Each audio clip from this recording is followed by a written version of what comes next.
E aí, pessoal, boa noite. E aí, Mônica, tudo bem com você? Olá, Andréia. Já vou te chamar aqui, Ulisses.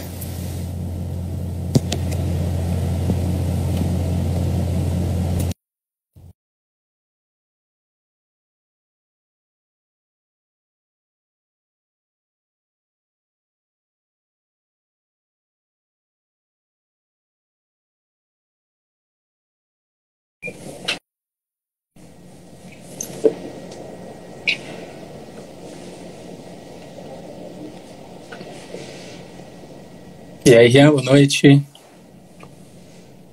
O pessoal tá chegando aqui, eu já pedi permissão aqui, fiz o convite pro Ulisses. Oi, Maria Elisa, boa noite.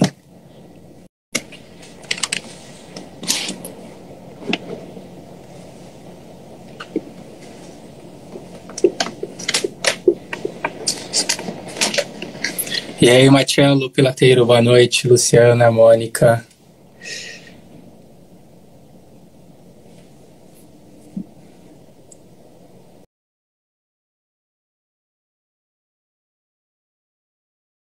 Já fiz o convite aqui.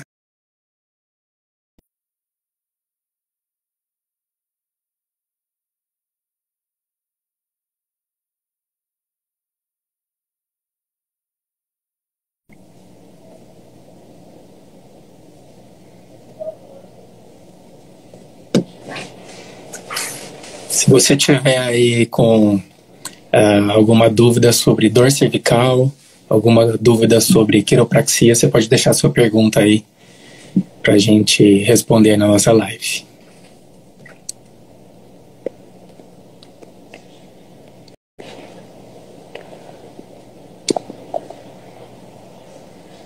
Estamos aqui aguardando.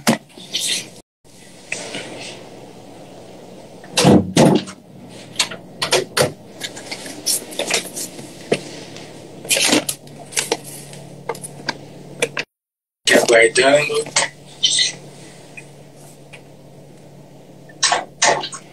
E aí, pessoal, por favor, me falem aí como que está sendo essa quarentena,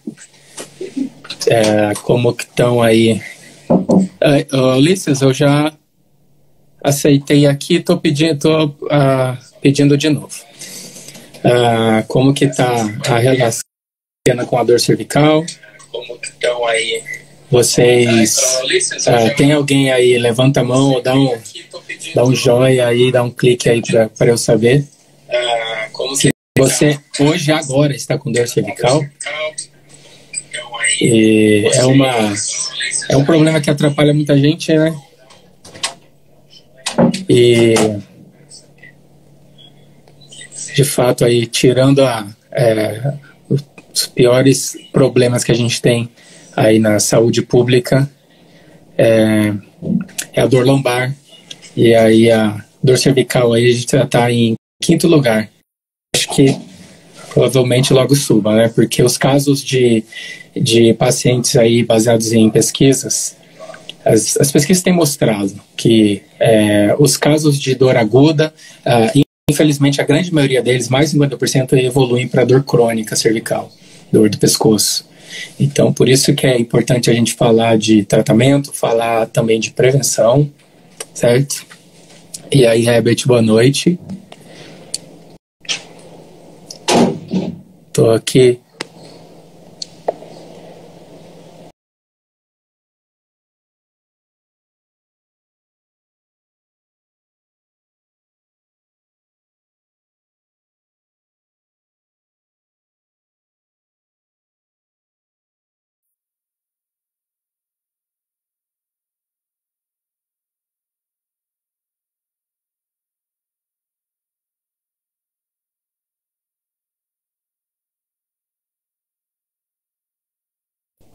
Tá.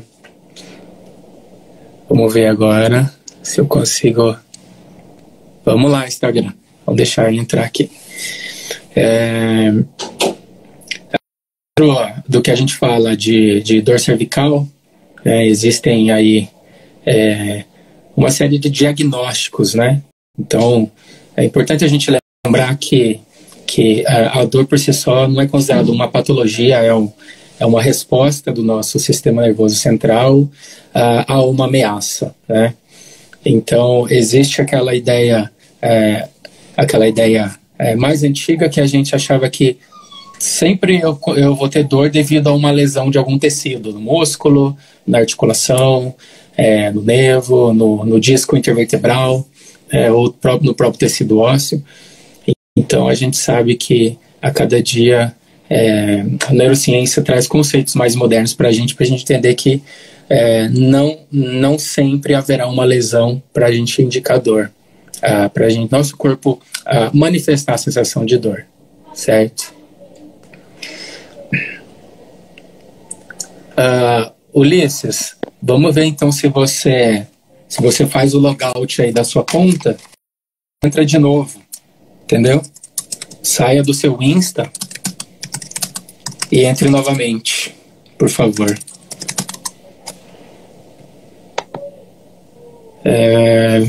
E aí, Luciana, boa noite. Josué, Paulinho, Mário. Então, para aqueles que estão começando agora, estou aguardando aqui meu amigo Ulisses. A gente já novamente testamos, estamos aguardando. Estava perguntando aí para vocês se manifestarem, né? Aí eu estava tentando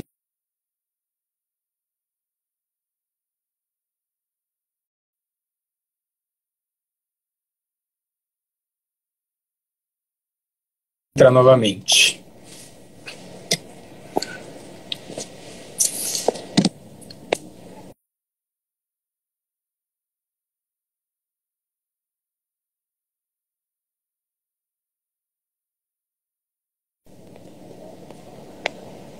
Então, quando a gente fala de dor cervical, provavelmente o que a gente mais ouve falar é que a pessoa está com hernia de disco, né? Então eu já gostaria de esclarecer aí para vocês aí que estão nos que nem sempre a dor de disco vai ser sintomática, ou ela vai... Falamos de um nervo, né? E obrigado, Luciana. Tá travando mesmo, né? Então, não sei, estamos tentando aqui, ó. Agora apareceu novamente solicitação para ele entrar com a gente aqui. Então, se tratando de dor cervical, deu erro de novo, né, Ulisses? Estamos tentando, gente. Muita paciência, né? Sei lá, será que isso acontece comigo? Nas outras lives com a Maria Elisa também, a gente tentava e travava, mas vamos lá. Então, eu estava falando que hoje se tem muito medo de uma hérnia de disco cervical, tá? Eu vou citar um exemplo de um cliente que eu atendi, um cliente jovem, hoje ele deve estar com uns 33 anos. Ele me procurou por indicação de uma outra cliente, e ele é gerente de banco, então trabalho usa o corpo dele, né, como se fosse um escritório, o dia todo no trabalho, com computador, atendendo clientes. E esse cliente me procurou, já havia feito uma cirurgia para dor cervical, para hérnia cervical, né? E depois aí de 4 a 6 meses ele voltou a sentir as dores de novo na cervical. E aí tentou medicação, tentou algumas coisas, né? E aconteceu que ele veio para mim, fiz uma avaliação, começamos o tratamento. E o interessante é que ficava aquela ideia, né? Poxa, é a hérnia que está causando, e a gente fazia testes, né? Falei para ele, olha, aparentemente não é a hérnia que está causando. Às vezes a gente vê uma hérnia na ressonância magnética, por exemplo, mas a gente tem que aliar isso principalmente aos testes clínicos. Eles que vão guiar para a gente qual vai ser o tratamento.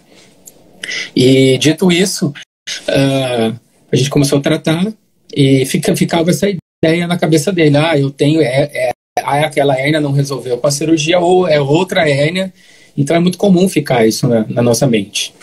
O interessante é que quando eu comecei a falar para ele, descreva para mim o seu dia de trabalho, né? Depois de 3 sessões, eu vi que não estava muito justificando a melhora dele mediante o que a gente via na sessão.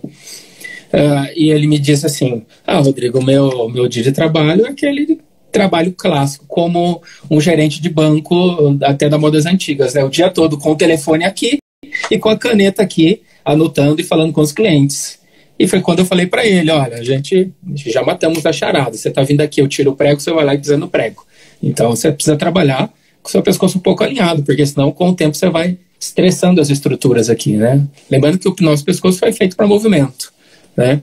Mas o nosso corpo não gosta muito. Eu já tenho falado aí nas lives e alguns vídeos que a gente já postou no canal, que a gente precisa estar mudando de posição aí de um tempo para outro, né?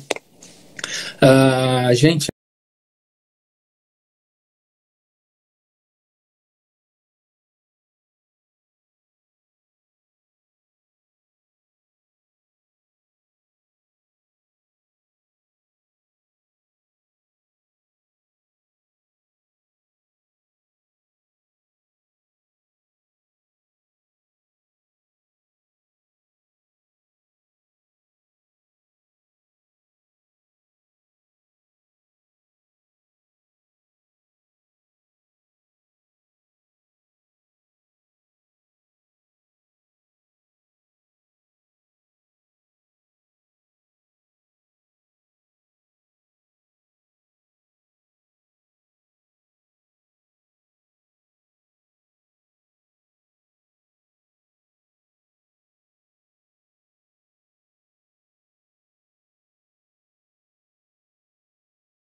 Ulisses, boa noite, Rosana, boa noite, gente.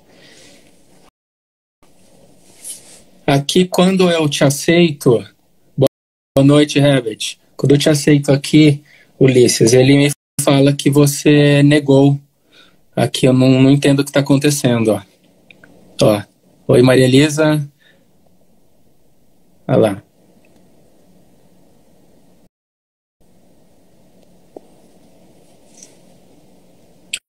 Boa noite, Rosana, Malha. Olha só, quando eu te aceito aqui, fala que você recusou.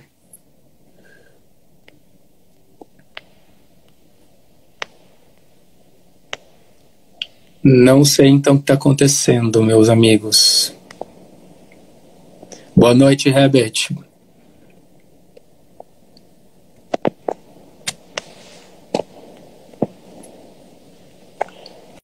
De novo.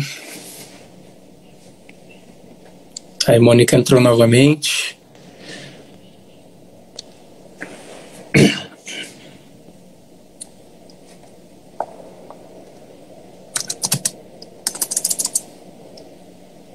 Eu tô falando aqui com o Ulisses pelo WhatsApp aqui.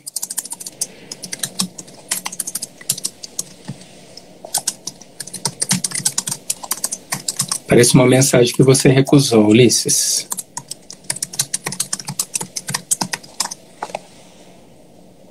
Bom, agora está aparecendo para mim que você vai entrar, aguardando. Então, paciência. E aí, Gustavo, boa noite. Então, desculpe aí para quem está chegando agora. Oi, Fernanda. Espero que sim, Mônica. Estamos aqui na expectativa. Então, para quem está entrando agora, boa noite. Nós tentamos uma vez aqui, travou, aí eu saí, o Ulisses saiu, e nós estamos aqui entrando de novo, já apareceu por Instagram aqui, já me deu uma mensagem que ele está entrando. Eu estava perguntando aí, para alguns que estão aqui já estavam, né? Como que está sendo essa pandemia? Como que tem sido para você em relação às dores e especificamente a dor cervical, né? Você tem, se você tiver alguma dúvida que a gente possa responder aqui de maneira breve, né? Então você pode deixar sua pergunta aí. Boa noite, Gustavo, obrigado. Aí esperamos aqui estar com mais uma live. Então, o Ulisses fala que diz falha na conexão dele. Vamos tentar de novo aqui, gente. Eu irei até minha câmera aqui, usando outros recursos para ver.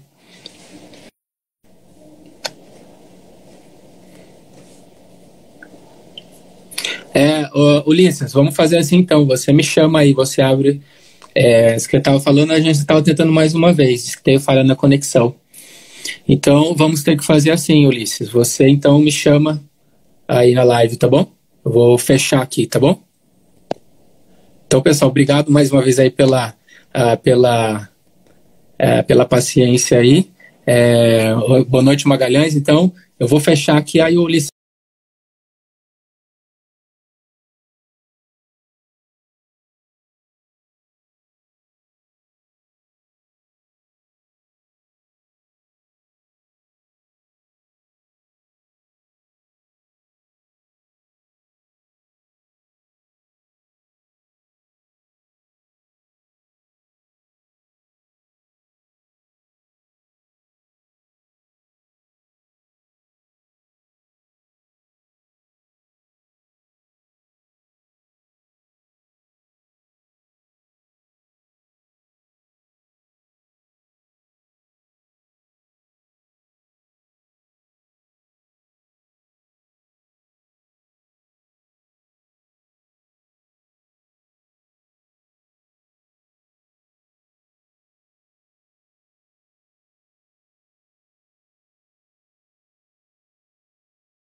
Aê, gol do Brasil!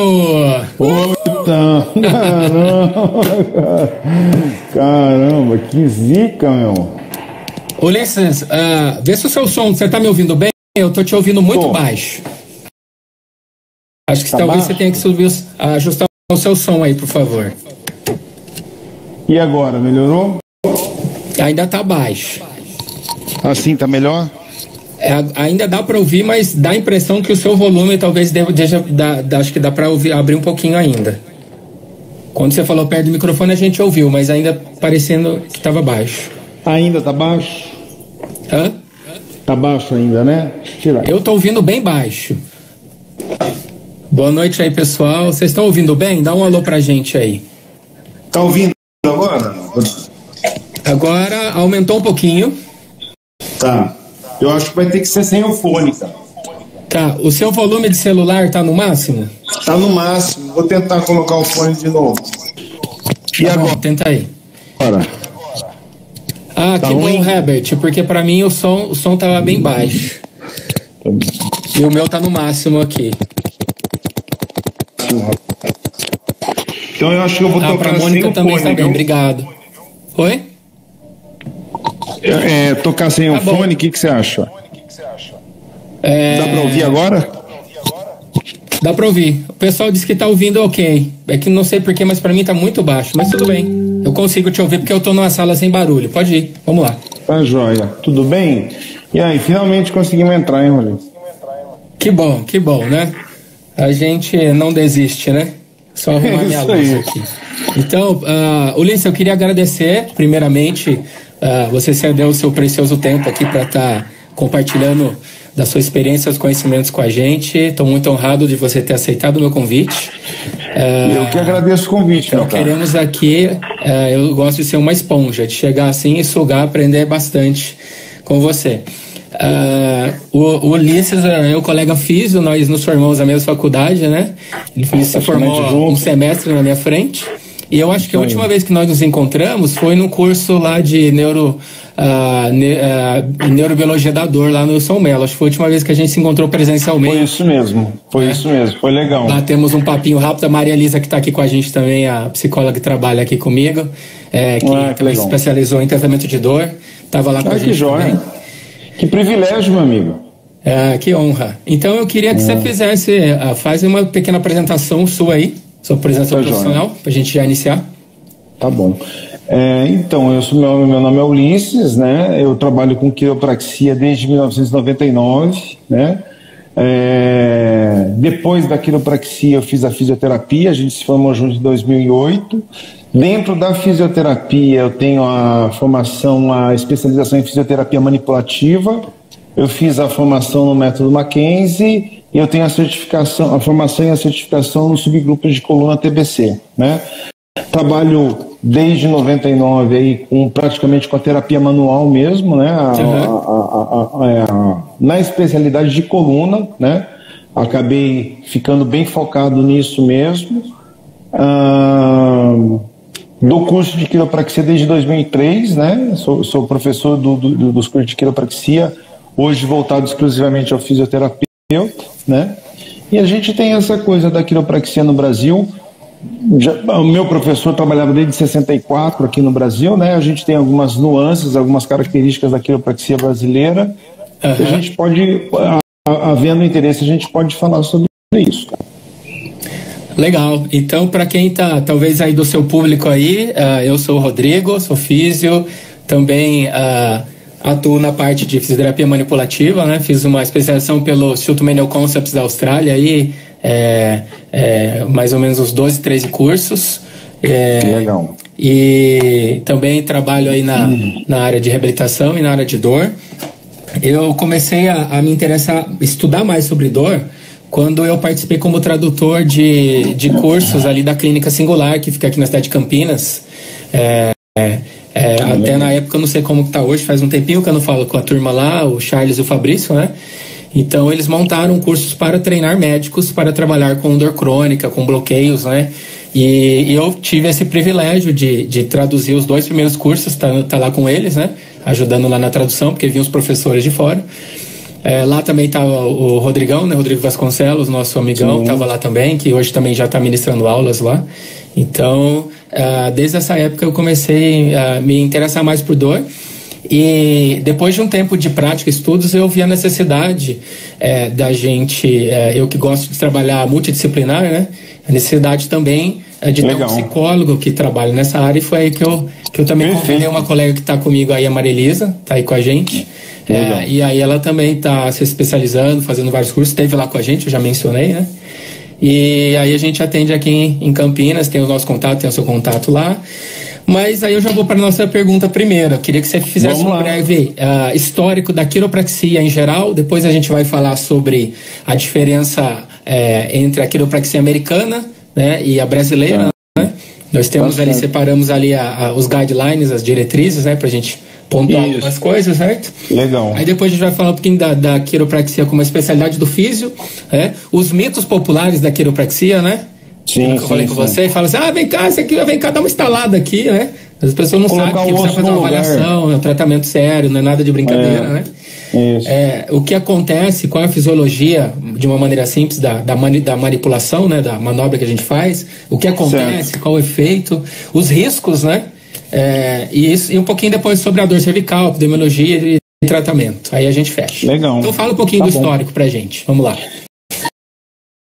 Sei que no Brasil é uma especialidade, eu sou especialista, eu defendo essa especialidade, mas a gente não pode se perder nessa informação, porque senão a gente confunde e mistura os assuntos, tá? Então a quiropraxia, ela nasceu de uma maneira independente de qualquer outra profissão há mais de 120 anos nos Estados Unidos, né?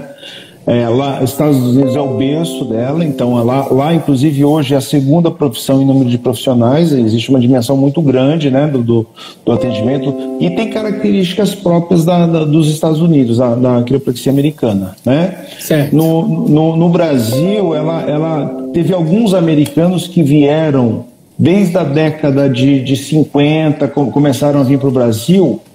Eles não vieram para quiropraxia, mas eles eram quiropraxistas, então eles vinham e trabalharam aqui, né? E em 64 teve uma turma de brasileiros que teve uma formação livre, sim, né?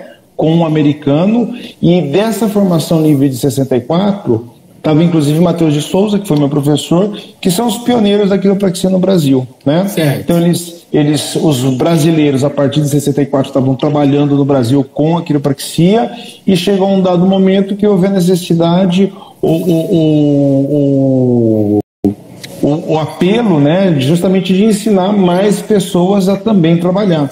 Porque assim, existe uma ideia, por exemplo, eu conheci em 99, né? O que existia de fisioterapia em 99? Fora aquele padrão antigo, tinha RPG. Então a quiropraxia estava se desenvolvendo num meio, numa época, que era deserta. Tá certo? E aí veio o Matheus de Souza, veio o IBRAC, né? Eu me formei em 99, depois eu cheguei a ser professor, e aí depois migrando também para fisioterapia, juntando, né, as coisas. Hoje eu fiz a primeira prova de especialidade em quiropraxia pelo COFIT, eu tenho um título de especialista.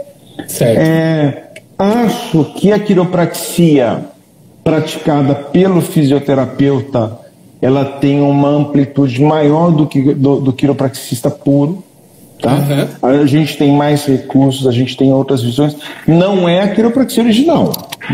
Isso é bom falar isso para você, que não é quiropraxia. E não é mesmo, e às vezes até bom, né? Porque a gente consegue o resultado em poucas sessões, né? Sim. A gente vê abordagens que, na verdade, eu nem entendo, de tratamentos com 20, 30 sessões. Isso não existe na quiropraxia.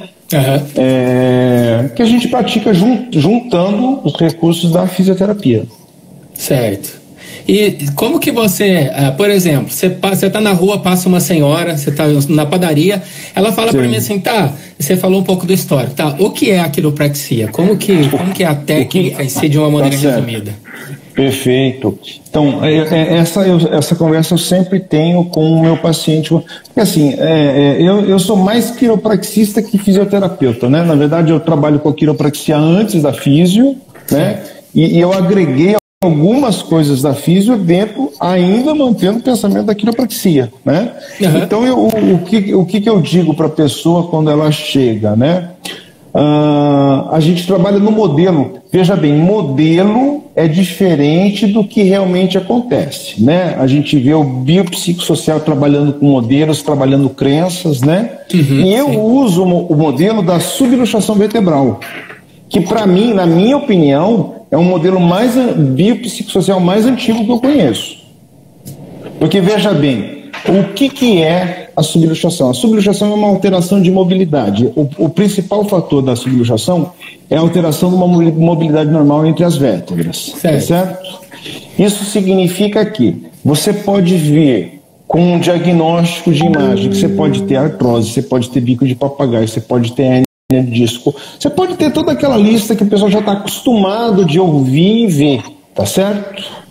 O que eu falo para essa pessoa? Muitas vezes ela já chega desacreditada, já chega triste, né? É muito comum. Eu falo? É muito comum, né? É a iatrogenia causada por outros profissionais, pelos exames de imagem precoce de uma maneira irregular, né? Que, na verdade, o exame de imagem tem um momento certo para ser pedido, né? Sim. Ele não pode ser de primeira, né? Ulisses, só um pontinho dentro do que você falou, antes de quando você estava tentando entrar, eu estava falando com o pessoal que uma das coisas que a gente mais ouve em relação à dor cervical e pescoço é a hérnia de disco, e eu estava orientando o pessoal que nós temos hoje muitos exames de imagem que apresentam alterações na imagem, né? E aí a gente pode falar abaulamento de disco, hérnia discal, o osteófito, né? O famoso bico de papagaio, e as pessoas não têm dor. Então existe aquela ideia. Então às vezes a pessoa passa com um profissional que meio que rotula a pessoa, viu na imagem, você tem isso. E eu estava explicando para o pessoal, porque tem alguns colegas aqui, né, da área, e tem também clientes, pacientes, pessoas que estudam outras coisas, né? Então, nosso ponto aqui também está orientando.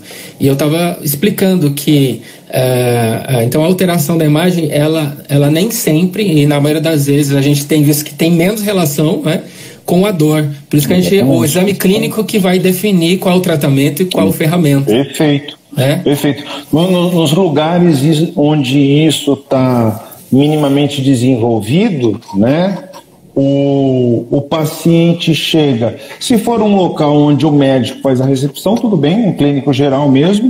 Sim. Aqui no Brasil a gente tem o privilégio de poder receber diretamente o paciente, também está ótimo, né? Certo. A partir de uma anamnese, de uma primeira, de uma segunda consulta, você descartando as bandeiras vermelhas, um problema mais grave, você pode tratar, porque assim, eu sempre digo, o exame de imagem pra gente serve para saber se existe uma contraindicação. Sim. A gente não usa exame de imagem para fazer tratamento, né? Ele não, na verdade, não serve de nada pra gente. E nem para dar diagnóstico, né? Também não.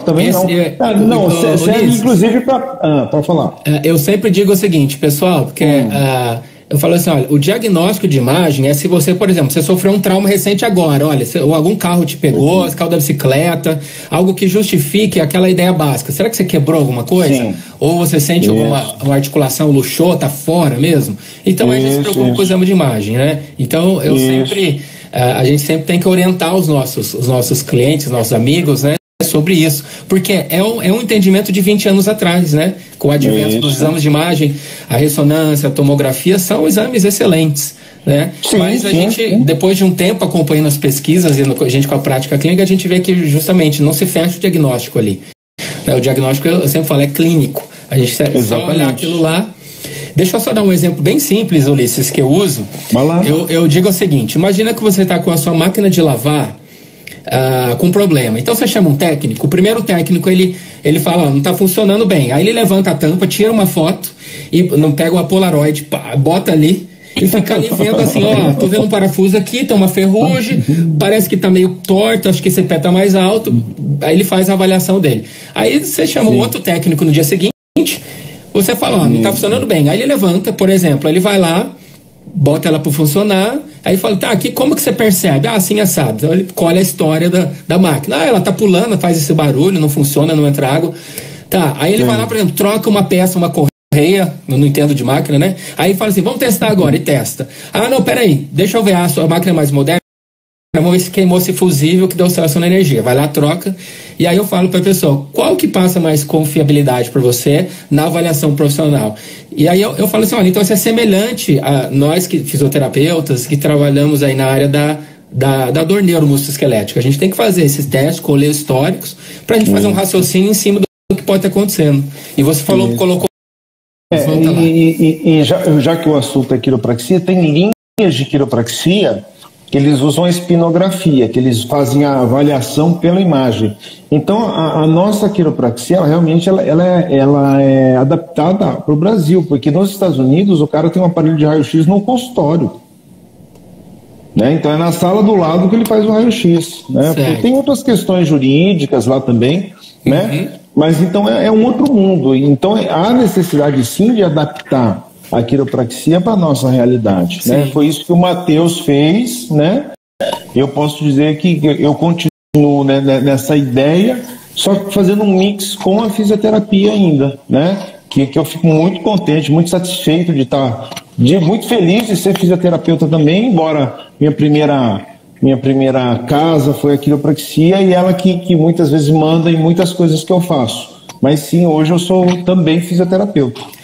Eu também o primeiro curso que eu fiz de quiropraxia foi quando eu fiz a minha primeira especialização em ortopedia e trauma lá no Unicamp, né? A gente teve um curso de 40 horas, né?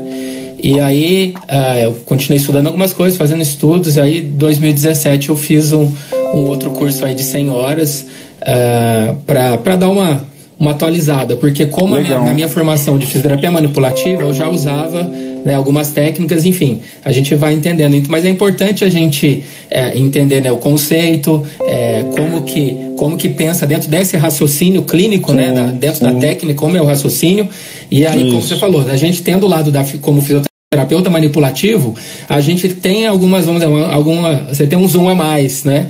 Ou seja, você tem uma bala diferente ali no seu pente, né? Então, e cabe agora pontuar, olha, parece que nesse aqui é aquilo ali. Mas olha só, cabe pontuar agora uma diferença drástica que existe da quiropraxia e a fisioterapia manipulativa, né? Existe uma diferença muito gritante que muitas vezes eu vejo o pessoal ou confundindo ou não entendendo, né? A fisioterapia, ela precisa sempre de um movimento que dói, de um sinal comparável, ela precisa de uma disfunção causando dor. Porque senão, dentro porque a avaliação é sempre sintomática, né? Certo. Qual é o movimento que dói? Dentro do movimento que dói, você vai ter estratégia do Mulligan, do Maitland, né, do Mackenzie. São estratégias em cima do movimento sintomático, tá certo? A diferença da quiropraxia, cara, é que não precisa de sintoma. Certo. Porque a nossa avaliação, isso é meio polêmico, eu sei que é polêmico, tá, mas para quem conhece... É polêmico porque são pontos de vista diferentes, né? Então... Não, é porque o pessoal, a nível científico, de alto nível, eles não é reprodutível a palpação de movimento. Mas é real, né? A palpação de movimento, a gente consegue... com ou sem sintomas, identificar quais são as articulações que não estão funcionando numa amplitude normal e corrigir, né? E de antemão já coloco aqui que não existe, né? Todo mundo, o paciente pode falar o que ele quiser, né? A gente que não pode. Verdade. Né? Não existe osso fora do lugar, né? Isso não existe. É um conceito popular, né? Popular. Eu até entendo pela sensação que ela tem. Mas o Matheus de Souza falava tem algo assim, fora aqui, tem que pôr no lugar, entrou no lugar. Isso. O Matheus falava assim, osso da coluna fora do lugar tem duas situações, ou no cemitério ou na cadeira de roda, né? Fora isso, o osso está no lugar, né? Mas então... é bom para... Ele foi bem radical, né, no para fazer a gente entender. Isso. Então, e às vezes é uma maneira de uma pessoa mais leiga explicar, então a gente já entende isso, né, totalmente. E não há problema nenhum, mas é importante a gente esclarecer que não existe osso fora do lugar, não precisa dar estalido, né? Às vezes estala, às vezes não. É um outro grande mito, né? Não funcionou, eu fui lá, ele fez, não estalou, fui no outro, ele estalou, aí funcionou. Isso. É um efeito placebo, um dos mais fortes que eu conheço, o barulho do estalido, né? Sim. Mas é importante esclarecer para a pessoa que o que a gente faz é normalizar o movimento normal da articulação. da vértebra, né? De qualquer articulação, na verdade, de todas as articulações. Todas as articulações, né? Mas pode haver estalido ou não, né? Pode haver estalido ou não, então não precisa estalar. E isso é importante a gente falar. Eu sei que às vezes é difícil, é uma luta em vão, né? Mas a gente tem que esclarecer isso, que é verdade isso, não precisa estalar. É verdade. A Fernanda aqui é uma amiga minha de infância, ela tá falando isso aí, né? Tem essa ideia, esse medo, né? Já tá meio rotulado. Então a gente tem que lutar com essa informação errada que foi passada. É isso, né? Isso. É. E aí, você queria falar mais alguma coisinha da diferença da americana para a brasileira? Ou você acha que já podemos? A gente fala do guideline? Então, a diferença, cara, é assim uma questão socioeconômica cultural, né? O que a gente vê da quiropraxia americana? Primeiro que são atendimentos de 5 minutos, né?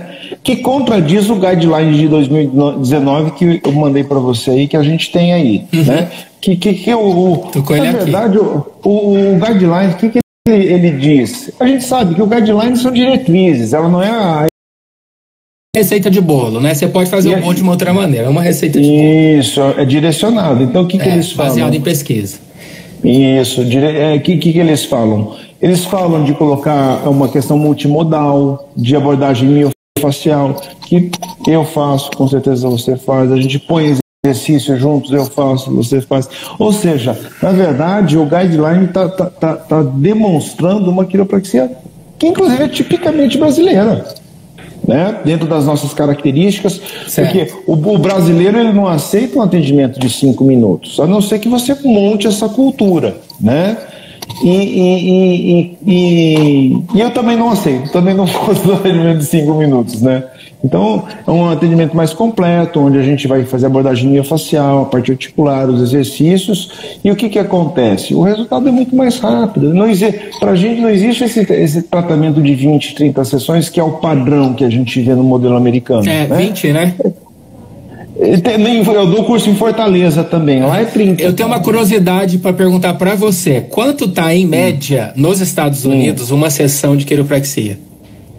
Eu não sei dizer, cara, mas deve ter todo o preço. É a curiosidade que pintou aqui. Lá, o que eu ouvi falar, cara, olha que história estranha. Primeiro você compra um cartão magnético com um pacote de sessões. Que chique, hein? Lá tem cartão magnético.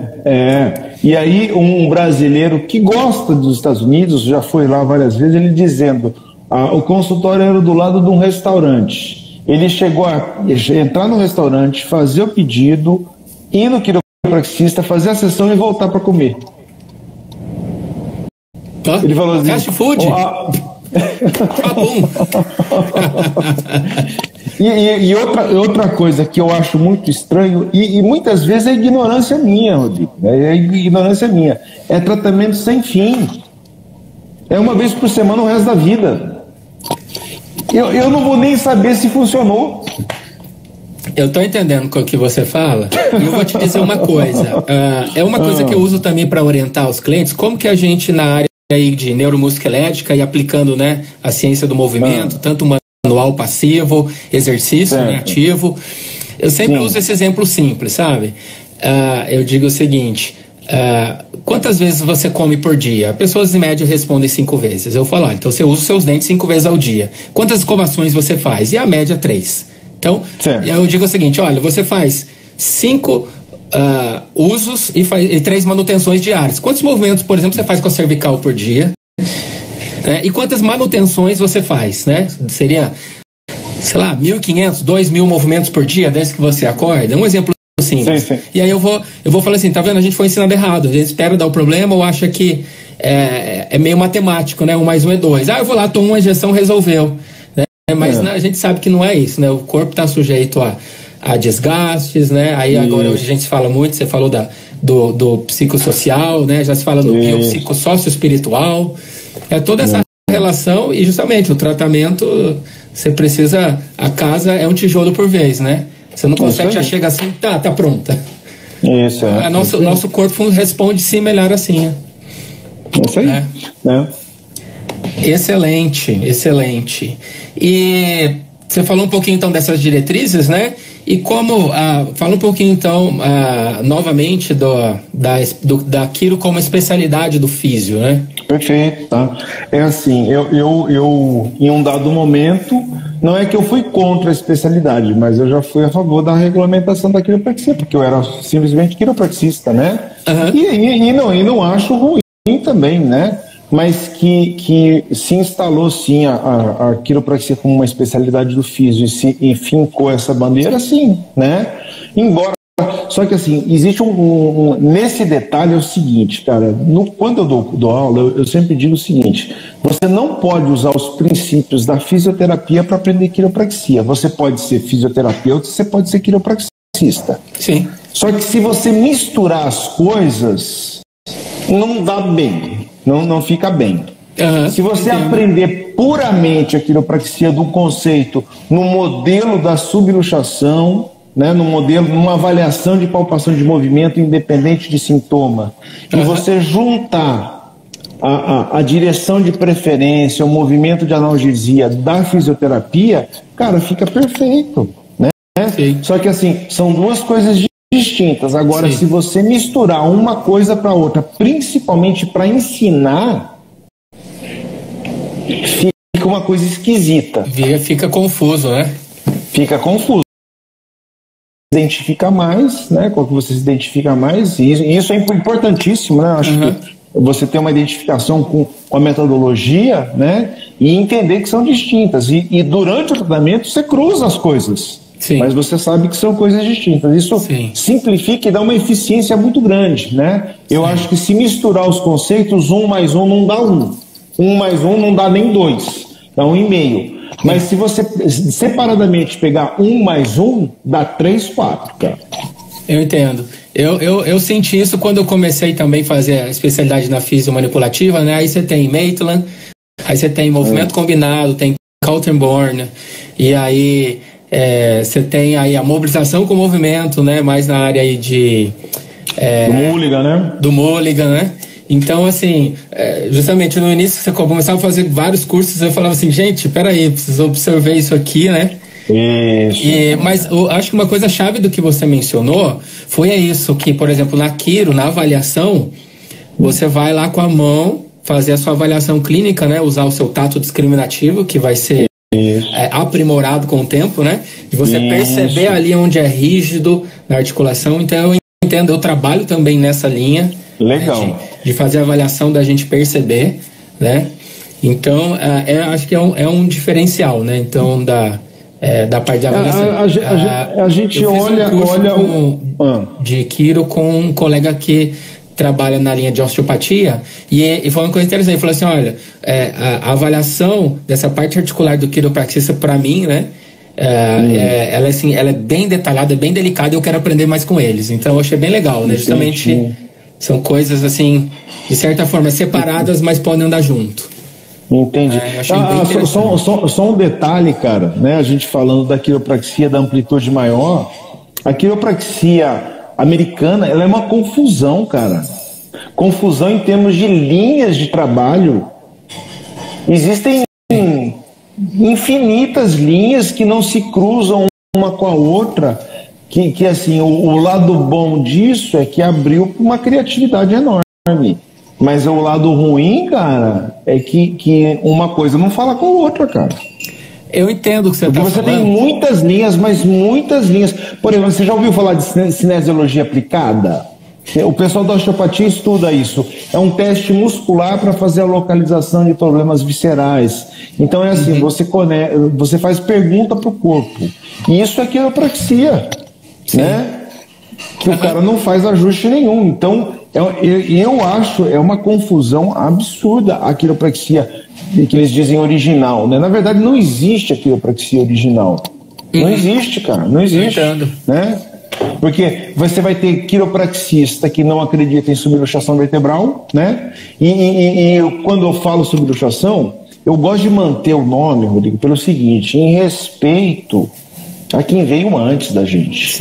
A gente vai ressignificando as questões, né? Por exemplo, exemplo, a subluxação, a hipomobilidade não é uma coisa fácil de ser identificada na fisioterapia manipulativa? Sim. Pronto, a subluxação é porque aí entra na parte filosófica da quiropraxia, que liberta o sistema nervoso, que aí começam outras coisas que eu também não domino, né?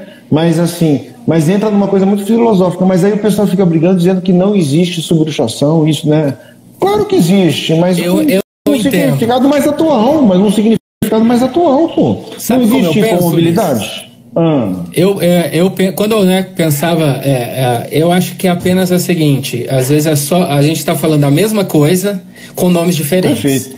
Então Perfeito. a pessoa Perfeito. que tem uma visão diferente disso, eu de verdade, no início também, quando falava, fez sentido para mim, tudo bem, a vértebra, a gente não está falando de uma subluxação que teve um desarranjo, desencaixou a articulação, a junta, né? Desencaixou, né? Então, no início, a primeira vez que eu ouvi subluxação, como a gente viu da escola de fisioterapia, foi essa ideia da parte de ortopedia, né? Subluxou, saiu fora, desencaixou a peça, desencaixou um pouco, luxou, saiu toda, subluxou, saiu um pouquinho. Então, a gente tinha esse conceito, justamente, a gente tem que absorver, entender o que é, para entender justamente o raciocínio clínico dentro da linha da quiropraxia, né?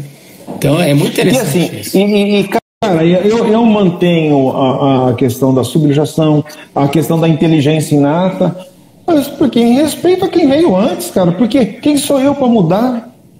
Né? A gente pode adequar ao que a gente conhece hoje, o que é uma realidade mais palpável, né? Mas quem sou eu para mudar, para dizer que o cara estava errado? Pelo amor de Deus, cara, né? A gente só é grato porque eu pelo menos eu só aprendi e reproduzi. O cara que inventou essas coisas, maluco.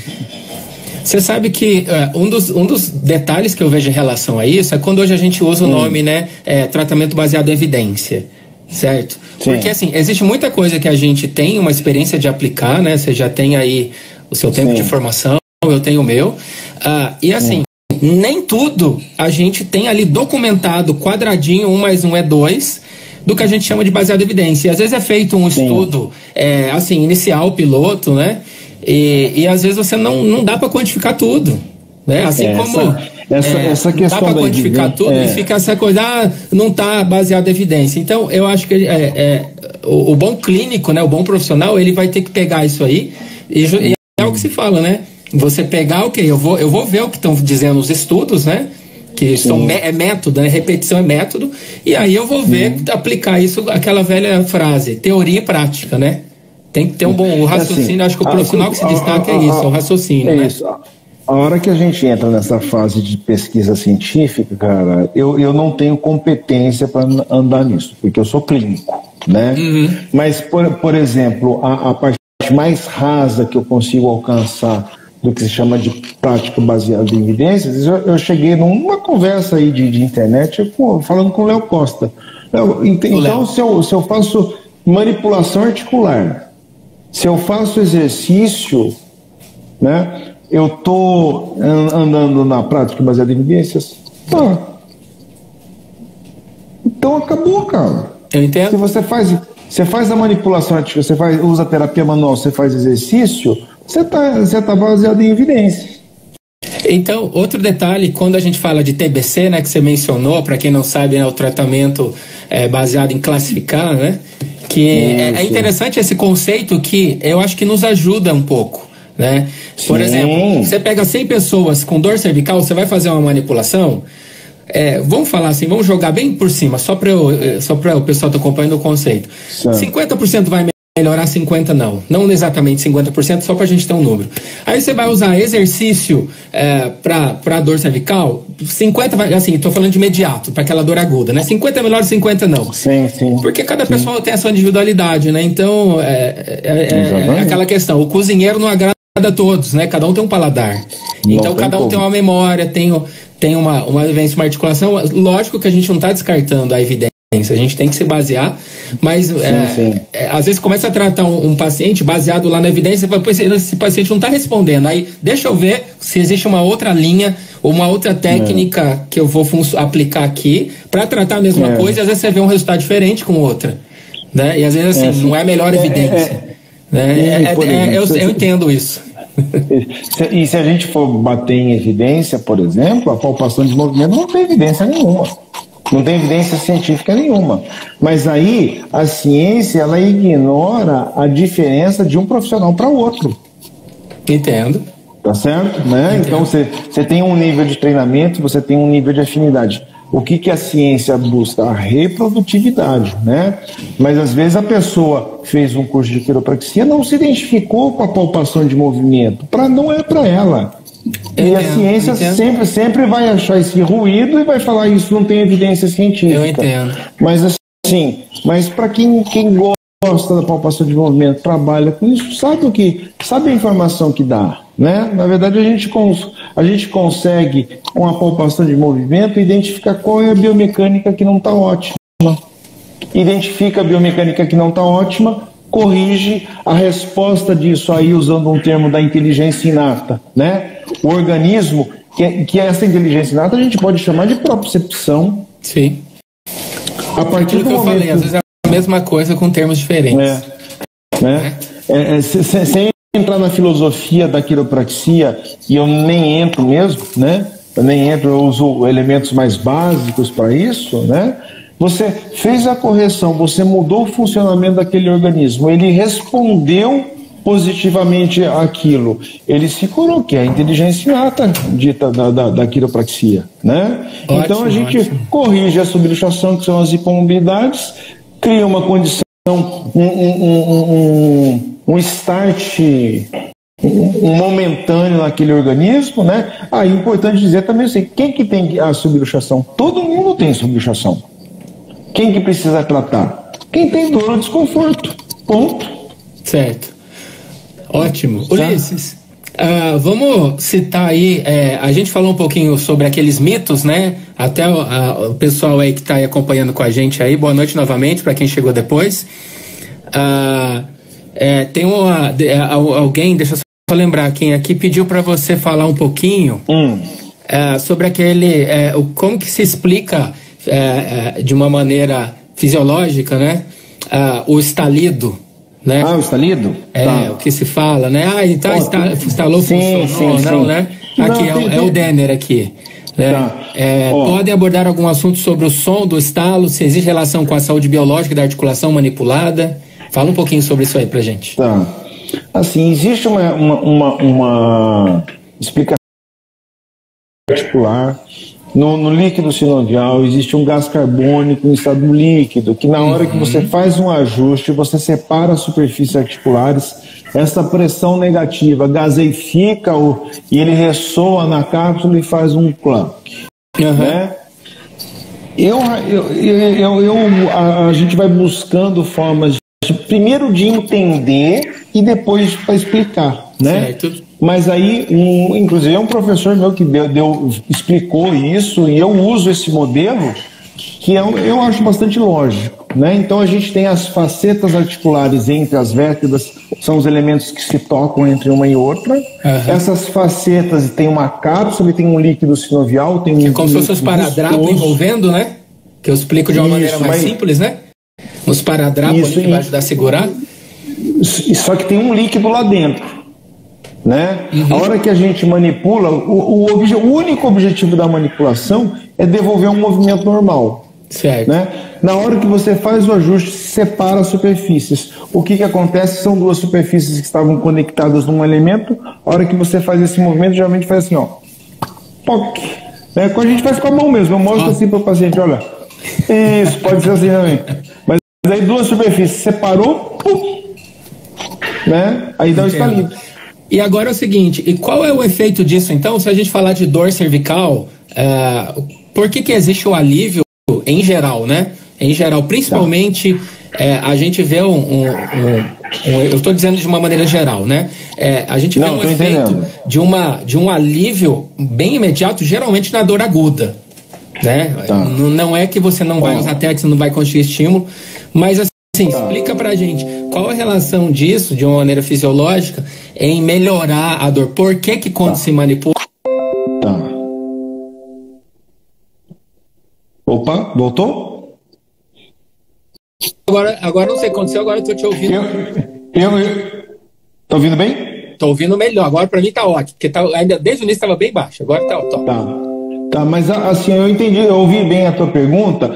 Eu vou responder de duas maneiras, tá? De uma maneira bastante sucinta. O primeiro é o que a fisioterapia já não é a fisioterapia, o que a ciência já conhece, né? Que você, a partir do momento que você faz uma manipulação ou uma mobilização, você vai estimular mecanorreceptores que vai mandar uma mensagem aferente, né? Essa mensagem chega, a resposta para aquela região onde você mobilizou é tanto de relaxamento como analgesia, né? Então a gente pode imaginar, isso é uma reflexoterapia. Você mexeu lá, desencadeou todo um processo que inclusive vai fazer uma analgesia e relaxamento no local, tá? Mas aí que entra o raciocínio da quiropraxia num tratamento, por exemplo, cervical, que é o nosso assunto, tá? A gente vai pensar sempre na questão da hipo e da hipermobilidade. E o que é uma hipomobilidade e o que é hipermobilidade articular, de uma maneira simples para o nosso público aí que está acompanhando?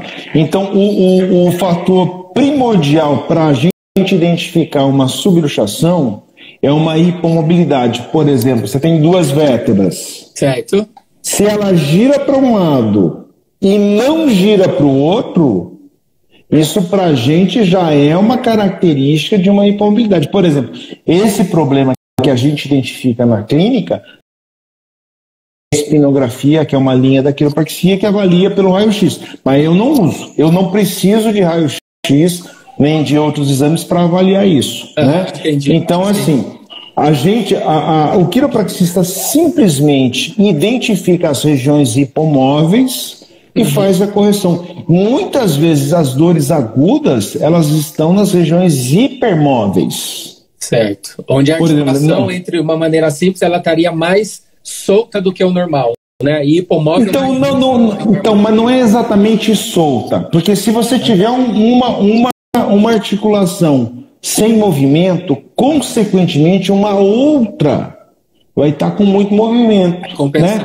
Vou sair um pouquinho da cervical, mas um assunto extremamente polêmico, né?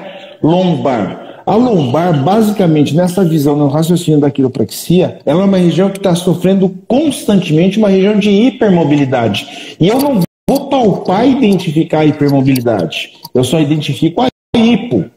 Certo.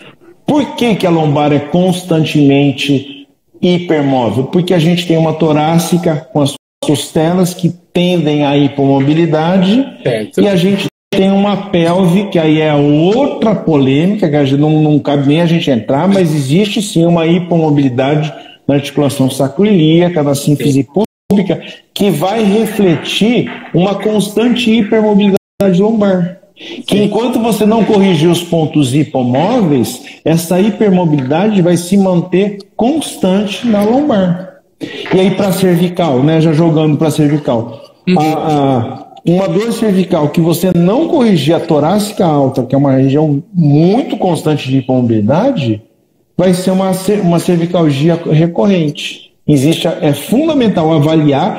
E veja bem, a correção que eu estou dizendo é uma correção a partir de uma avaliação. Você corrigiu, você identificou a hipomobilidade, aí sim você vai corrigir. Porque existe um mito de que a quiropraxia não avalia, que essas coisas aí. Mas sim, a gente avalia, a gente sempre avalia. O ajuste que a gente faz é sempre precedido de uma avaliação de uma região sem movimento. Sim. E assim, na sua prática, os clientes, assim, é comum ter medo? Algumas pessoas comentaram. Tem. Né? Tem não, medo. muito, quebrar, né? Não, assim, olha, assim, é assustador, né? É assustador. E tem muita gente com experiência ruim, Rodrigo. Aí, né? É engraçado, às vezes chega um paciente, cara, ele senta assim, suando frio, né? Suando frio, tipo assim, eu não aguento mais essa dor, eu prefiro morrer do que ficar com essa dor, vou tentar, se eu não morrer, quem sabe eu melhor, né? E assim, a primeira coisa que a pessoa pensa, por exemplo, tá com uma dor cervical, então eu não estou conseguindo virar o pescoço, então o cara vai chegar lá e vai torcer o seu pescoço, não é isso. né? Não é isso. A gente tem toda uma preparação antes, a gente tem exercícios específicos, e o posicionamento do ajuste articular, ele nunca vai provocar dor. Nunca. Se eu identifiquei uma articulação, eu posicionei para o ajuste, aumentou a dor, pode não ser o momento que eu possa fazer o ajuste ou eu avaliei errado, né? E já emendando isso, que a gente vai falar disso, né? O principal num quiropraxista não é saber ajustar. Os riscos, além dos riscos, tem a questão do nível de inflamação alto, né? Se existe um nível de inflamação alto, você vai fazer um ajuste, você vai mobilizar um tecido que está em fase de cicatrização. Vai piorar, né? Eu sei, a gente erra um pouco para depois aprender, né?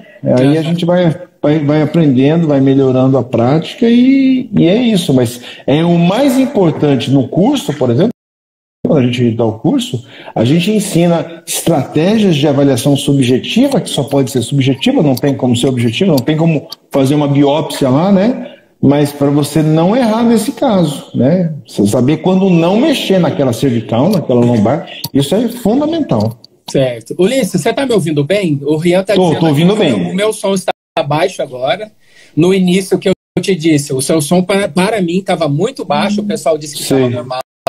Você está me ouvindo bem, Rian? Estou ouvindo bem. Estou falando um pouco mais alto porque enfim, automático. A gente depende da tecnologia. Certo. Ótimo. Vamos falar um pouquinho sobre os nossos mais 2 pontos aqui para a gente fechar, né? Sobre dados epidemiológicos de dor cervical, né? Então, novamente, antes de você entrar, eu estava dando soltando aqui umas gotas, né? Que a dor cervical já está considerada aí a 4ª maior incapacidade do mundo, né? A primeira lá, de longe, a dor lombar, né? E eu estava dizendo que eu estava vendo alguns estudos de epidemiologia que mais de 50% dos casos de dor cervical evoluem para uma dor crônica, né? Então hoje a gente vê os nossos colegas aí que estão aí na frente da dor, fazendo as lives aí, falando o seguinte, gente, a gente precisa desenvolver essa consciência preventiva para não deixar a dor cronificar, porque a cronificação da dor não é o problema ali, inflamou mais, mas é uma alteração lá no cérebro, né? Que depois dá muito mais trabalho para a gente entender e como acompanhar o tratamento. Isso, aí é mais complicado, né? Mas assim, a quiropraxia, ela é assim, eu sou suspeito para falar, cara, mas a quiropraxia, por exemplo, o que eu recomendo? A pessoa veio, sei lá, fez 3, 5 sessões, ficou boa, a recomendação padrão que eu tenho aqui é uma sessão a cada 6 meses, né? Que a cada 6 meses a gente costuma, a pessoa vem com coisas a serem corrigidas, mas não em crise, né? Então, o paciente que chegou, gostou, né? Se identificou. Porque tem que gostar, tem gente que não se identifica com isso, como com tudo, né? Como com tudo. A pessoa veio, ficou boa, se identificou com esse tipo de trabalho, a recomendação é uma sessão a cada 6 meses, né? Eu tenho um cliente até que falou assim, né? Ele falou assim, pô, cara, você amarrou meu nome na boca do sapo, né, cara? Que dá 6 meses eu tenho que voltar aqui, né? Eu entendo. O Desote é uma figura. Eu dei muita risada quando ele falou isso. Mas esses 6 meses que a gente fala é uma questão observacional. A gente vê o ciclo, né, de melhora. 6 meses é um ponto ótimo, né? Então, essa, por exemplo, Rodrigo, é a quiropraxia brasileira. Qual é a quiropraxia americana? 1 vez por semana ou 1 vez por mês o resto da vida. Ou seja, você nem sabe se o cara ficou bom. Como é que a gente vai saber se ficou bom? Você não dá autonomia para ele? Vira só uma coisa comercial, né? O que a gente não quer, né? Então eu não sei se é só isso, porque é uma questão cultural, é muito forte lá, mas que com certeza a parte comercial é ótima, né? A parte comercial é fantástica. É interessante você mencionar essa diferença, né? Você falou cultural, depois também de alguns conceitos. Cultural, isso. Mas você lembra que lá na faculdade eu assisti um desenho do Simpson que durante um tempo eles tiraram do ar, que foi a uma crítica com aquela ideia. Eu boto um jaleco, eu já vou ali a gente estava se conhecendo ainda na faculdade.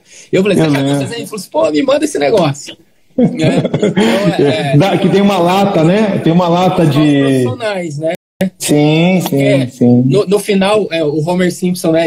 Vamos supor, ele tá com uma dor como se fosse travada a lombar, ele vai no quiropraxista e ele faz o ajuste e ele fica bom. Aí, de novo, ele passa um tempo e ele tem a mesma sensação, o mesmo sintoma. Aí ele tropeça no barril no fundo da casa dele e aí e faz o estalito, né? E aí ficou bom, aí ele comprou o foi na garagem. Aí aí roubou a lata dele. Mas nesse desenho tem um detalhe, na consulta do homem com o quiropraxista, ele fala assim, vai ser um longo tratamento. São tocadas ali, né? Sim, é um longo tratamento, né? Então, mas assim, basicamente, por exemplo, na minha prática clínica, cara, eu uso a quiropraxia como carro-chefe, né? Não tem como, né? Eu uso a abordagem miofacial, que é a mioterapia, e eu sempre uso o método Mackenzie. O método Mackenzie teve um congresso em 2011, um congresso bianual que tem de quiropraxia, que é do quiropraxista americano, no Rio de Janeiro. Lá, eu fiz um workshop com o James Jacob, é o primeiro quiropraxista graduado que é professor do Mackenzie também. Cara, foi o que ele nessa questão, mas assim,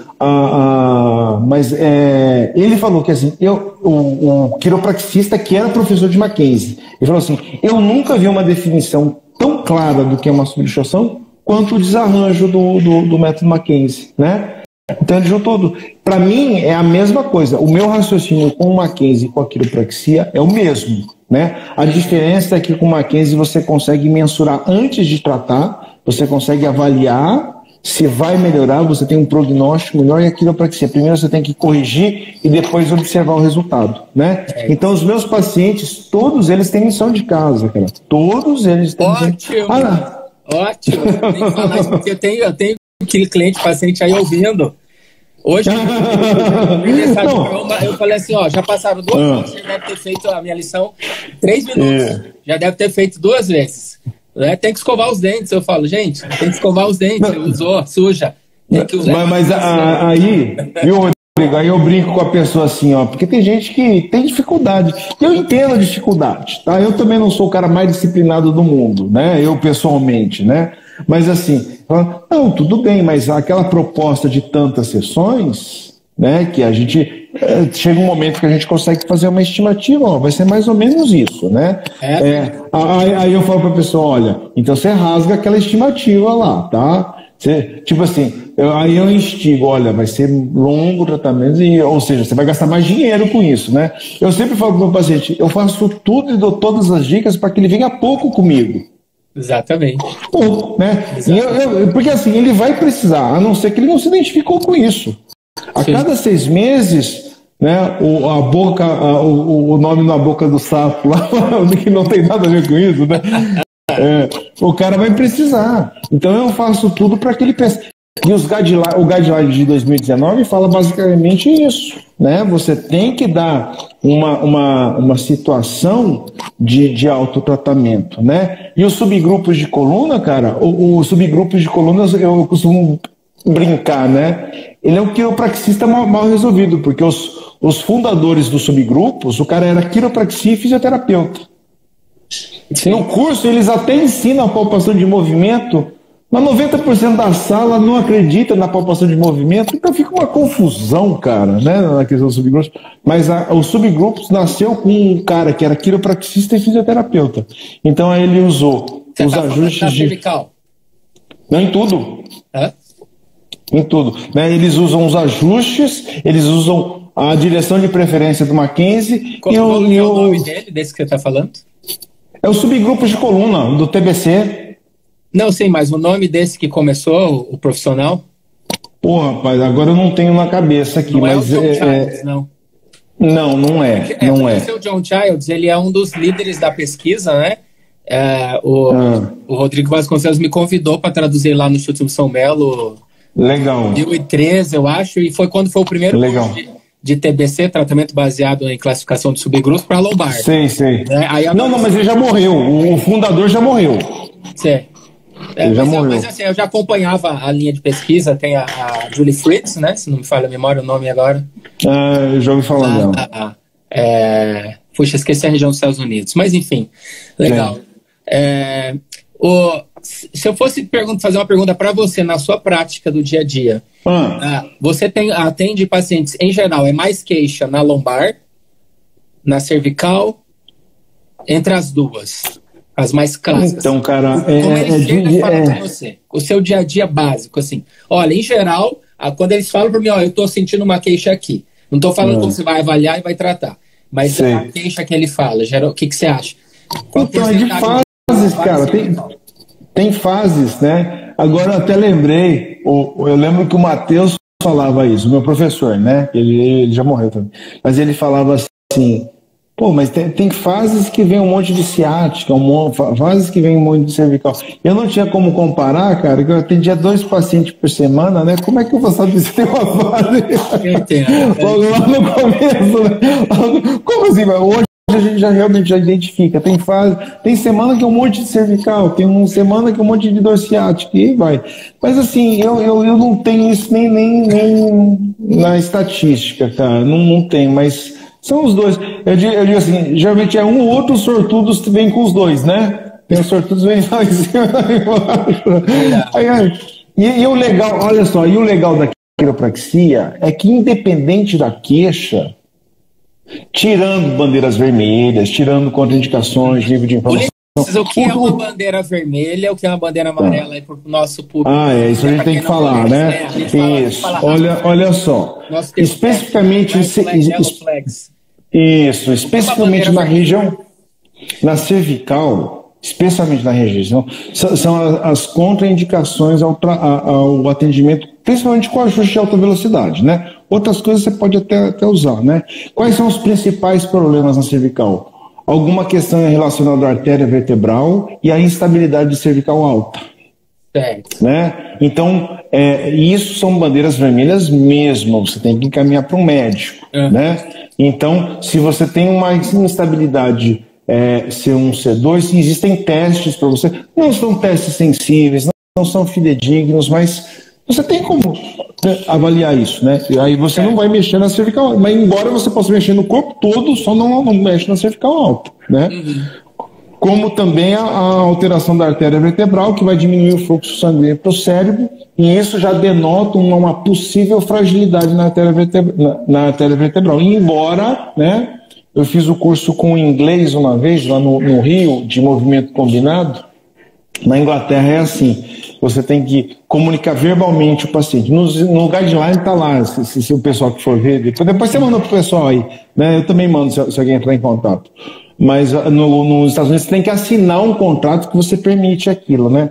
Na Austrália também, você tem que... Você tem que dizer para o paciente, olha, eu vou fazer uma manipulação, tem manobra, existe um risco disso. Mas é verbal ou não? Na Austrália, que assim, quando eu fiz minha formação lá, né, com o Kim Robson e o Toby Hall, eles mencionaram assim, isso... Rapaz, vai acabar em 20 segundos. Vai acabar em 20 segundos.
Aê, Opa. De novo, voltamos. É bom quando dá certo, né, cara? Que bom. Que bom, voltamos. Mas então, da bandeira vermelha, né? Então, a bandeira vermelha são contraindicações do nosso trabalho, são momentos que a gente tem que encaminhar esse paciente para um outro profissional, geralmente um médico, né? Vou te contar um caso, posso te contar um caso rápido? Claro, vai lá. Teve um dia que eu estava ali com um grupo um grupo de uma igreja, que eu me reunia de domingo. Certo. A esposa chegou e falou assim, meu marido tá morrendo de dor de cabeça, de dor no pescoço, corre lá pra você ajudar ele. Eu fui e pelo que ele me descreveu, ele tinha ido num profissional que ele falou que apertou, ele tava com uma dor assim de 0 a 10, 12, né? E aí eu falei assim, eu não posso fazer nada nele, porque assim, quando ele me explicou, ele apertou, puxou assim, e ele tava com uma descrição de sintomas de bandeira vermelha, né? E eu falei assim, eu preciso de uma emergência. Eu falei assim, olha, eu não vou colocar a mão no seu pescoço porque o seu relato me sugere que ele pode ter feito, que é um senhor de 80 anos, né? Então eu não sei se ele tinha um osso osteoporótico, ou seja, eu não sei eu não sei o que ele fez, mas pelo que ele explicou, não deu a entender que ele fez alguma manobra de quiropraxia, né? Ele falou que ele fez alguns apertos assim, né, no osso, e ele estava gemendo de dor, esse senhor. Eu falei assim, olha, eu preciso te levar para o hospital agora, né? Peguei ele, botei no meu carro, levei direto lá, já entrei, falei assim, olha, falei com a portaria do hospital, olha, eu sou físico, tô com caso de emergência aqui, é uma suspeita de uma fratura, né, sem dar detalhes, só para que ele fosse atendido rápido. Aí já chamou lá o ortopedista, fez exame de imagem, medicou e assim não tinha sido nada, era só um quadro álgico agudo, né? Mas, felizmente, mas assim, foi uma experiência minha que eu falei, opa, sinal vermelho, bandeira vermelha. Eu como físico não preciso, agora não é meu momento. Levei lá para o médico, caso de uma urgência. Perfeito. Observou, fez exame de imagem, não tem fratura, né? Medicou, passou um colar cervical, mobilizou, e aí depois falou assim, agora o físico pode entrar, porque a gente sabe que você não teve uma fratura. Perfeito. Só mais um detalhe da artéria vertebral, Rodrigo. Hoje já se sabe, cara, e quem fala muito disso, eu assisti uma palestra, é o Palmiro do Mulligan, né? É uma referência nisso. Ele diz o seguinte, que na verdade não é exatamente uma lesão da artéria vertebral, existe um espasmo da artéria vertebral que ninguém sabe quando vai acontecer. E geralmente não é no velho, é no jovem, né? O inglês lá, ele contando que antes de fazer a mobilização articular, você não precisava falar nada com o paciente. Mas se você fosse manipular, você tinha que falar assim, olha, eu quero pedir permissão para fazer uma manipulação de alta velocidade no seu pescoço, né? Você não tem característica nenhuma que possa ter um AVC, mas eu não posso garantir que você não vai ter.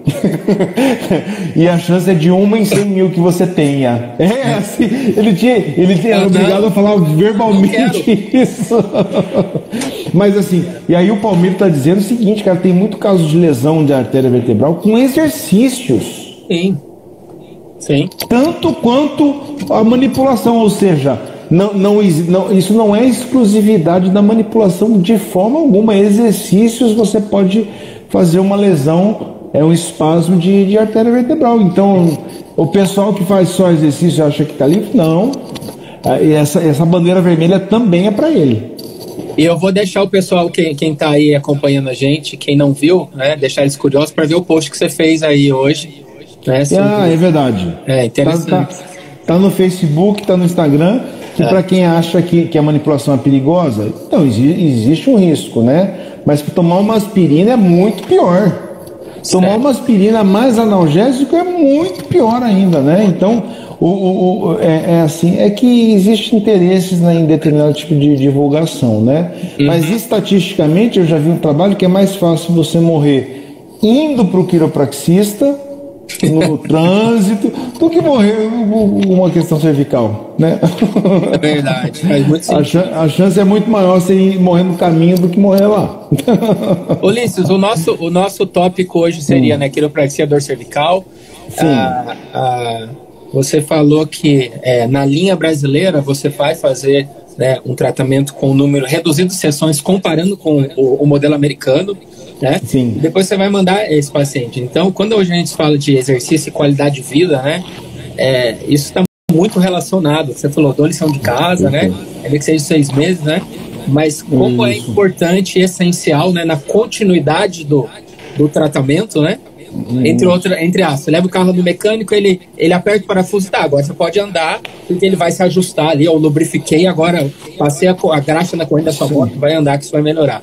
Então, essa é uma coisa, eu sempre digo assim, o nosso corpo precisa de várias vitaminas, né? Então, às vezes eu falo, olha, esse passivo aqui que a gente faz, então a vitamina A, agora você vai jogar o seu vôlei, vai fazer pilates, vai fazer outras coisas, e a nossa condição natural, isso, e a nossa condição natural seria a selva, né? Não certo? Onde você seria a selva, onde você vai subir na mangueira para tomar o café da manhã, vai correr atrás do coelho, né?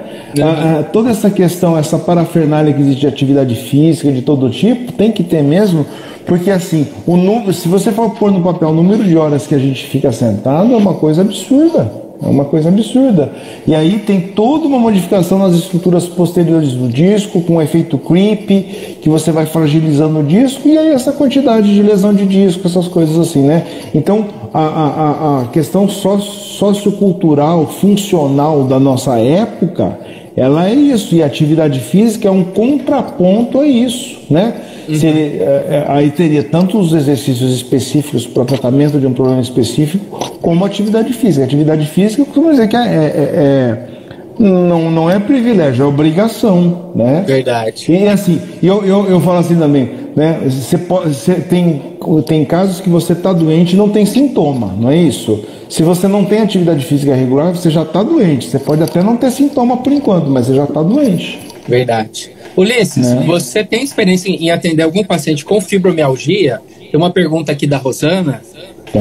Se existe algum benefício da quiropraxia em pacientes com diagnóstico de fibromialgia, com dor, principalmente com sintomatologia mais na cervical. Você tem experiência disso? Você tem algum paciente que você está acompanhando com fibromialgia? É assim, o primeiro ponto da fibromialgia é que assim, qual é o problema do tratamento da fibromialgia? Que ninguém sabe o que é fibromialgia. Fibromialgia é uma síndrome. O que significa que é uma síndrome? É um conjunto de sinais e sintomas. Não existe um exame que determine isso, né?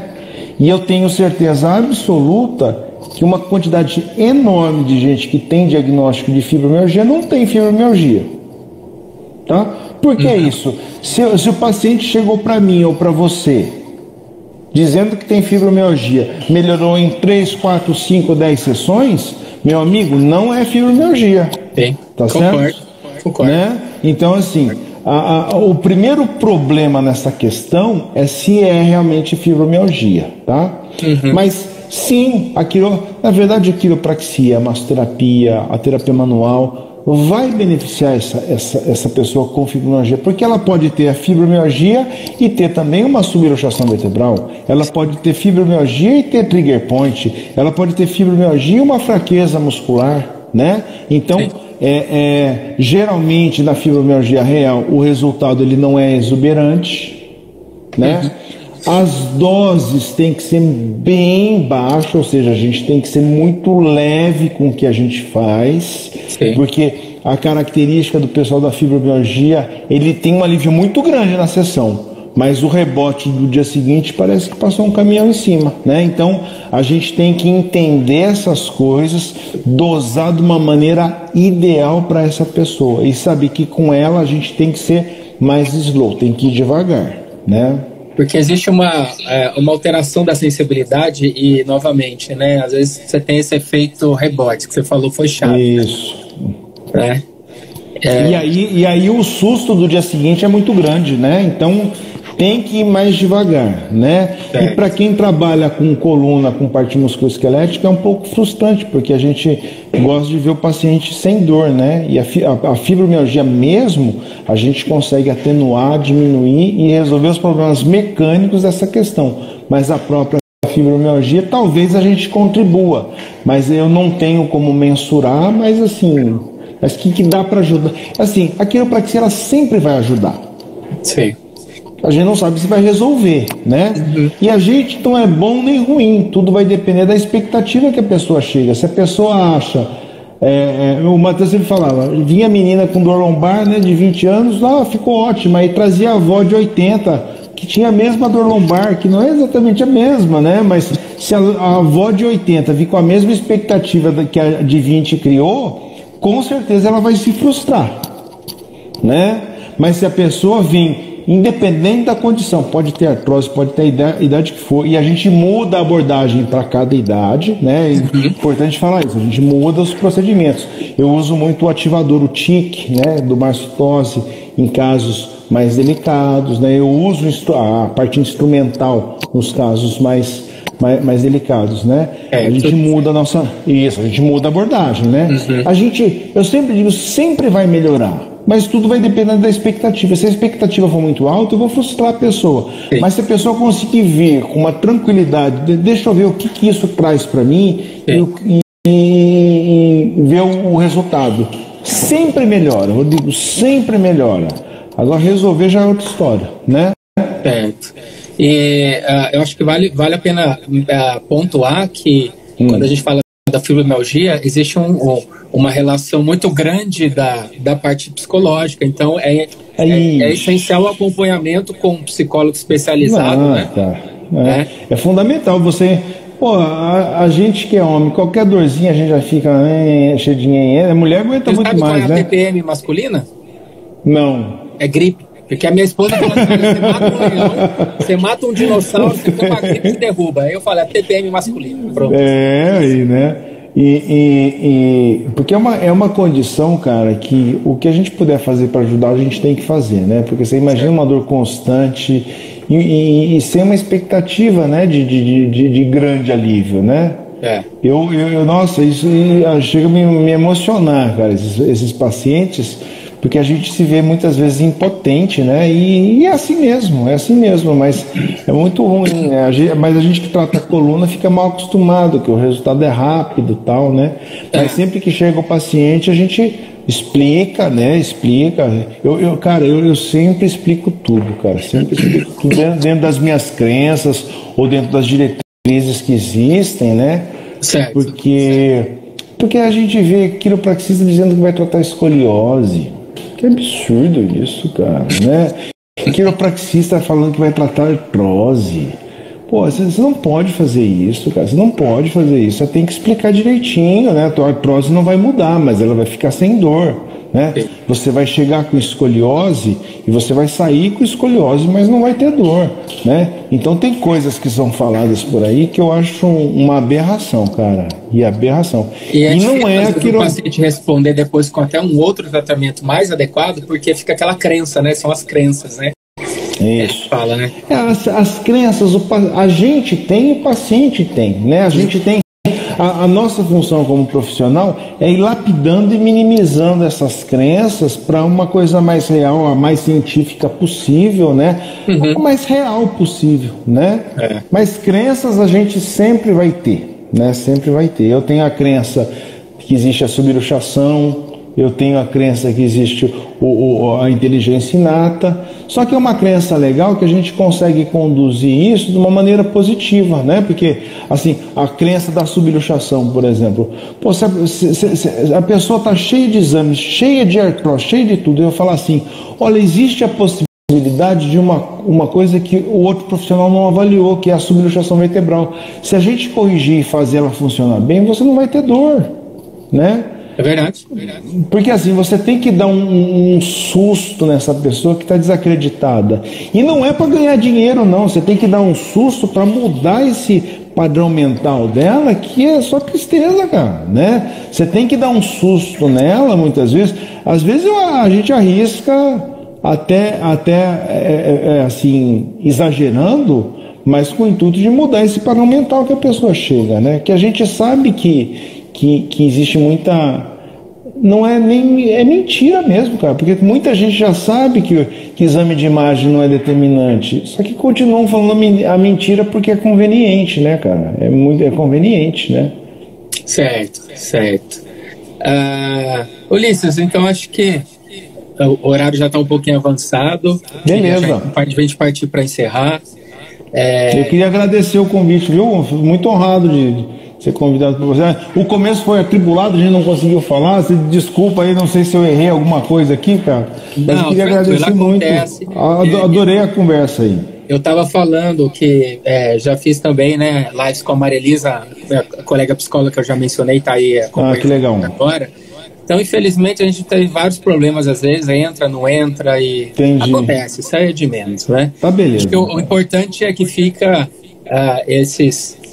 essas sementes que a gente consegue plantar aí, né, que a técnica é uma boa técnica, né, tem bons resultados, é o ideal procurar um profissional qualificado, né, e que isso não é a pílula mágica, né, que resolve tudo, nenhuma técnica resolve tudo, nosso corpo ele é feito de vários sistemas, precisa de vários estímulos, né, e que as pessoas precisam focar, ter uma conduta uma ideia mais preventiva, né, procurar uma atividade física, né, procurar um profissional que está orientando, ainda mais nessa questão de pandemia, dor cervical, né, o estresse aumentando, a ansiedade em alta, e aí os nossos sensores de dor tudo louco, o cérebro tudo sobrecarregado, né, toda adaptação. Sim.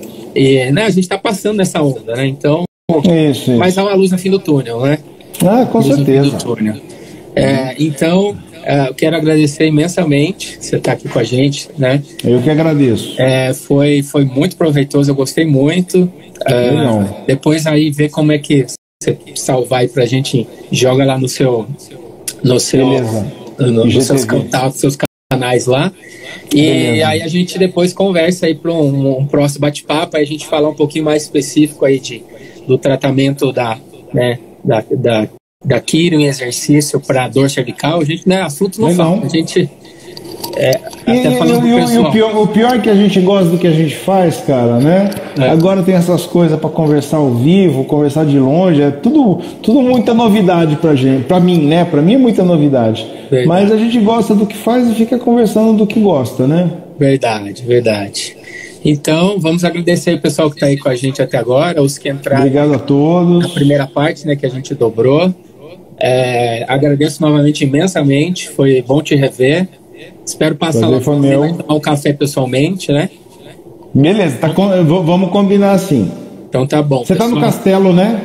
Eu tô ali para baixo do Pão de Açúcar agora, gosto mais para baixo. Tô lá no Pão de Açúcar, eu tô no centro de Barão Geraldo.